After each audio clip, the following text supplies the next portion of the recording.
Պարոն Կարապետյան, ինչ ուղերձով եք մեկնարկում ձեր քարոզարշավը։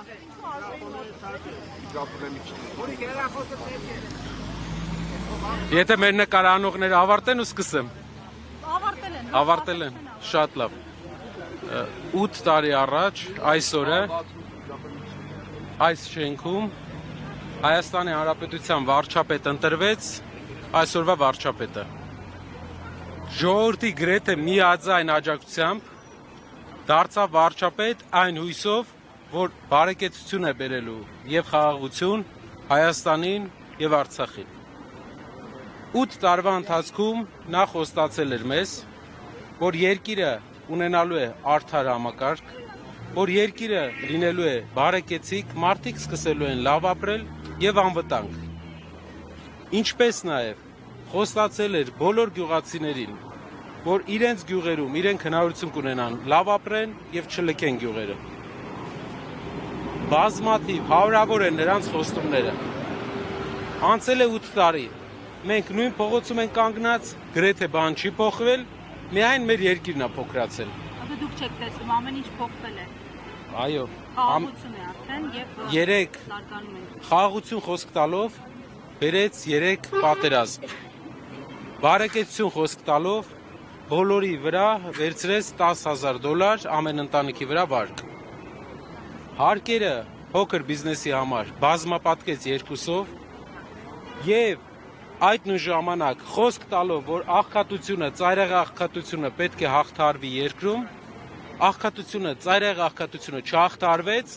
անգամ աղքատությունը 2%-ից ավել էլ չիջավ մեր երկրում, բայց իրենց այս ընթացքում միլիարդավոր պարգևաճարներ բաժանեցին, իրենց ամբողջ շրջապատին գործի տեղավորեցին, ՔՊԱ-կանները բոլորը պաշտոններ ստացան։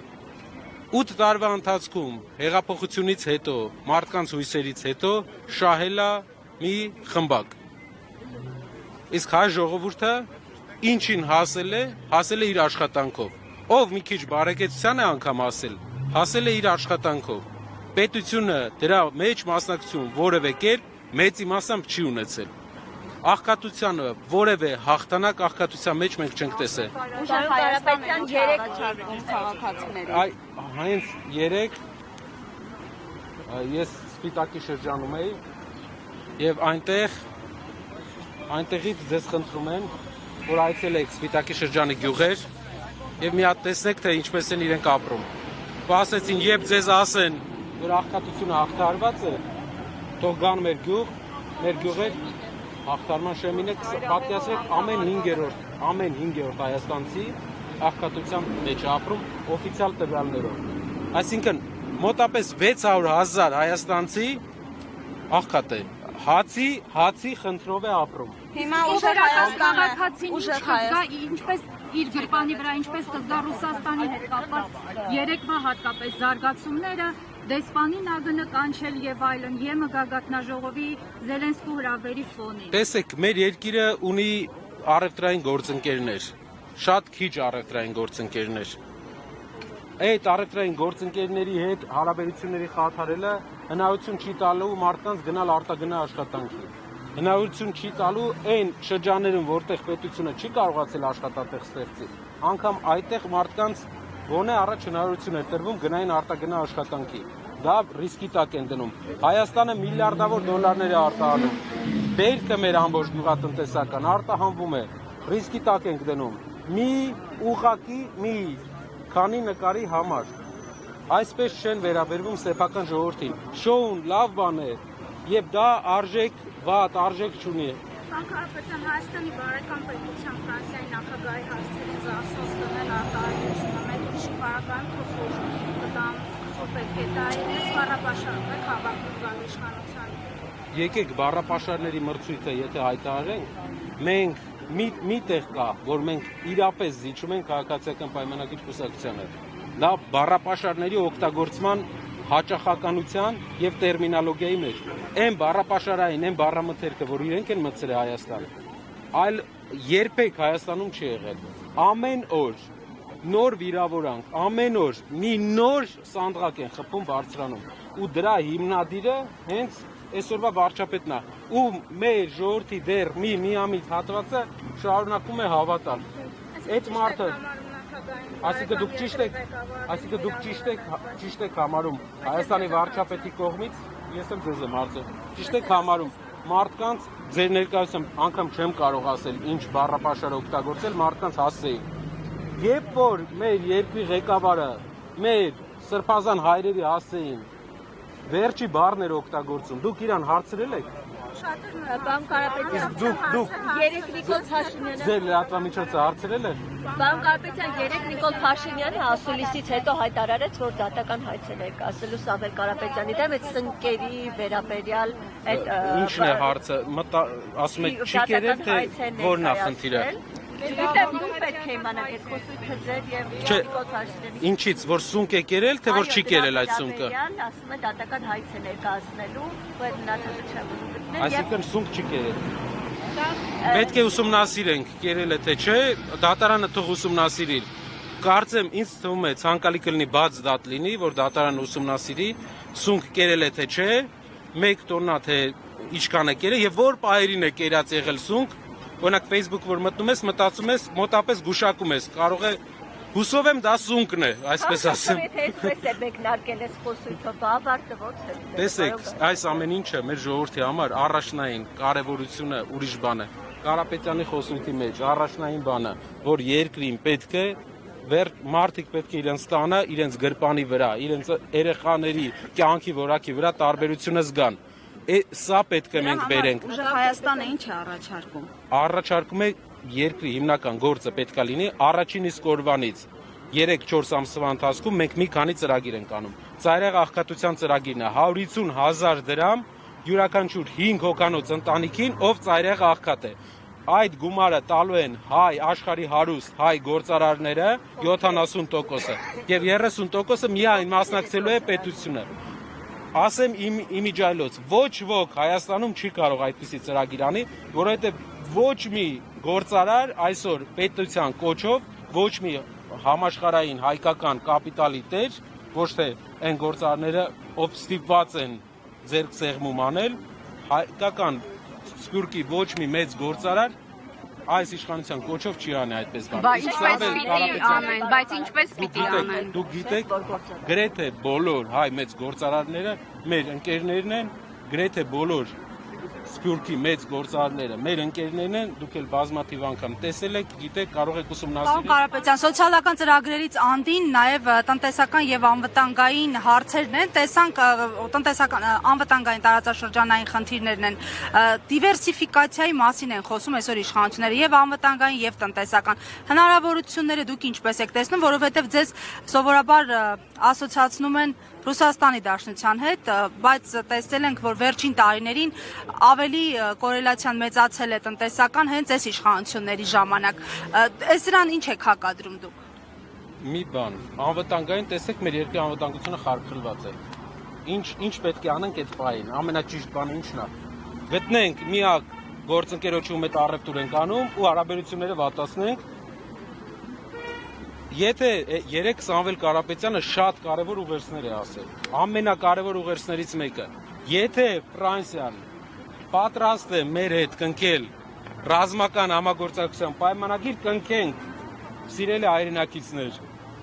ռեկլամային մի նայեք, բնույթը ինչ են ստորագրել երեք, եթե Ֆրանսիան պատրաստ է, մի քանի դիվիզիոն բաստիոն է բերել, դա է ուզում ցույց տա, ժողովուրդն էլ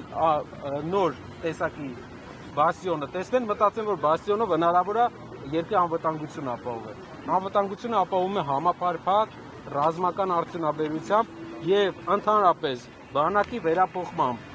Նորմալ դիվանագիտությամբ մենք ունենք մնացել է ընդամենը 2-3 գործընկեր, ում հետ դեռ առևտուր ենք անում, ում հետ կան ինչ-որ ռազմական մինիմալ փոխգործակցություններ։ Էդ էլ կանդեն Այ դա էլ ձիրքն է, հիմնական երկրի ղեկավարը։ Երկրի Իսկ արևմուտքի հետ Տեսեք, Ամերիկայի Միացյալ Նահանգներում հանրապետական կուսակցությունն է իշխանության, որի հետ արժեքային առումով, դուք գիտեք, որ արժեքային առումով քրիստոնեական արժեքների վրա հիմնված կուսակցություն է, ով իշխանության վրա է, երկրի ղեկավարը Ամերիկայի Միացյալ Նահանգների գործարար է։ Մենք տեսնում ենք կա ընդհանրություններ, կան եղել են կապեր իրար մեջ, կա Ամերիկայի Միացյալ Նահանգների այս իշխանությունների հետ մենք մեծ պոտենցիալ ենք տեսնում աշխատանքի։ Եվրոպական միության մի շարք լիդերներ, ովքեր հեսա պարտվելու են ընտրություններում, պետք է մենք հասկանանք, օրինակ, 1 տարի հետո Ֆրանսիայի ղեկավարը ով է լինելու։ Ամենայն հավանականությամբ բոլոր հարցումներով Ֆրանսիան փոխվելու է երկրի ղեկավար։ Տեսնենք ինչ դիրքավորմամբ ղեկավարը լինել, բայց Հայաստանի ղեկավարը չի կարող Ֆրանսիայի ղեկավարի հետ բարեկամ չլինել։ Բոլոր մեր առաջնորդների ժամանակ, հիշում եք ֆրանկոֆոնիան, հիշում եք մինչև այդ Ֆրանսիայի ղեկավարները եկել են մեր ազգերը բարեկամ, եղբայրական, բարեկամ ազգերը։ Երկրի ղեկավարի ձիրքը չէ, դա ազգի ընդհանուր երկու ազգերի ձիրքն է։ Ու դա ոչ մեկ չի կարող դա ոտնատակ տալ, ոչ մեկ չի կարող այդ բարեկամությունը մենք միայն զարգացնելու ենք։ Երբ ասում են Ֆրանսիայի հետ հարաբերությունները լավացնումը, հարգելի հայրենակիցներ, դուք գիտեք, ինչքան է աճել արտանումը Հայաստանից Ֆրանսիա քաղաքացիական պայմանագիր կուսակցության ժամանակ 20%-ի չէ։ Իսկ Ռուսաստանը ինչքան է աճել։ Ռուսաստան 400 անգամ ավելի շատ ապրանք ենք սկսել ուղարկել, քան Ֆրանսիա ենք ուղարկել։ Պարոն Կարապետյան,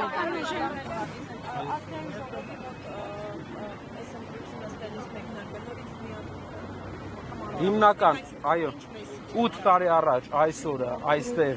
իշխանության է եկել մի մարդ, ով խոստացել է ամեն ինչ, բայց մեր ժողովուրդը ստացել է գրեթե, այո, շնորհակալ եմ, մենք էլ ունենք հարց։ 8 տարի առաջ իշխանության է եկել մարդ, ով այսքան բան խոստանալուց հետո մենք այսօր տեսնում ենք, որ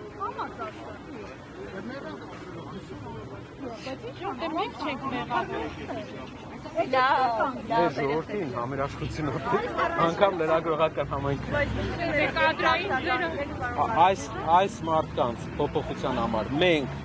հայ ժողովրդին, բոլոր ընդդիմադիրներին կոչ ենք անում, բոլոր ընդդիմադիր հայացքով մեր հայրենակիցներին, ժողովուրդ ջան, ժյուրի մրցույթ չի, մենք պայքարում ենք, մեր հայրենիքն է, բայց մենակ մեր հայրենիքը չի, ձեր հայրենիքն էլ է, մտել ենք այս պայքարի մեջ, ինչը վերջ պայքարում ենք, մասնակցեք, աջակցեք իրար հետ, փոխենք, փոփոխություն է պետք, այս մարդկանց ճամփել է պետք, իրանք վատ խոսույթ են մտցնում, կռիվ են մտցնում մեր մեջ, կռիվ են մտցնում շրջապատում, ուր հայտնվում են ձախողում կա, միակ հաջողությունը պարտք վերցնել ծախելն է, պետքա փոխենք, պետքա այս շենքը չլինի տխրություն հիշեցնող, ստրեսներ հիշեցնող, պարտություն հիշեցնող շենք, այս շենքը պետքա լինի մարդկանց համար հույսի տեղ, մենք վերադառնալու ենք այստեղ 1.5 ամսից եւ այդ ժամանակ մենք սկսելու ենք մեր երկրի վերակառուցումը։ Պարոն Կարապետյան, ինձ նայել է, եթե կարելի 24 ժամ ժամանակ է տվել, եթե տեսանյութի տեսել եք ձեր գրառումից հետո։ Ասում է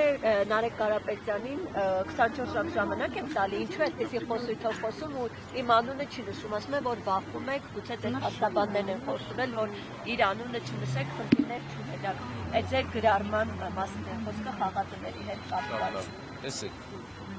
չեմ Մարդը երևի չի պատկերացնում, որ ինքը չէ, ինքն էլ մի հատ ուրիշ գործի չէ կա, ինչ որ ժամանակ տալու հետ կապված բաներ ունեին։ Իրենք չեն ժամանակ տվողը, իրենք իհարկե մեզանից ժամանակ խլողներն են։ Իրենք խլել են մեր ժողովրդից բազմաթիվ 24 ժամեր։ Իրանց ներկայությամբ իրենք ելնում են, իրանց լավ զուգված զարդարված ման են գալի, ժողովրդին հույս են ծախում, վերջում մարդիկ մնում են իրանց խրճիթներում, իրանք էլ ամեն տարի ավելի բարեկեցիկ են ապրում։ Իրեն պատասխանել եմ, անունն էլ նշել եմ, հետո էլ նեղացել է, որ անունն եմ նշել։ Ես չգիտեմ ինչից, ոնց ասենք։ Նշել եմ անունը։ Խլելուց խոսեցիք, հեծը խլելու մասին էլ էլի։ Մի հատ ուրիշ բան, երկրորդ պոստում նաև ներկայացրել եմ խաղատների հետ կապված, օնլայն կազինոների հետ կապված։ Մեր առաջարկն է սահմանափակել խաղադրույքների չափը, փոքր չափեր դնել, որպեսզի մարդիկ տները չկրվեն, բիզնեսները չկրվեն, իրենց ամենօրյա աշխատավարձը չկրվեն։ Դա վատ բան է։ Եթե վատ բան է, թող ասեն վատ բան է։ Ինչու է ինքը ամեն անգամ բերում այդ օրենքները փոխում ու 20 միլիարդ դոլար խաղադրույքներ են արել։ Երկրի հնան 30 միլիարդ դոլարը ժողովուրդ 20 միլիարդ խաղադրույք է արել ժողովուրդը։ Պարոն Կարապետյան, Էսի երկրի տնտեսությունը ո՞նց է զարգանալու։ Երբ մեջը այդքան կորուստ ենք տալի, այդքան խաղադրույք արվում, այդ գումարները ուր է գնում։ Մեր առաջարկն է փոխենք Սահմանափակենք, չեմ ասում փակենք, հայ բիզնեսներին, թող զարգանան, դուրս ելնեն, դրսի շուկաներ, սահմանափակենք չափը,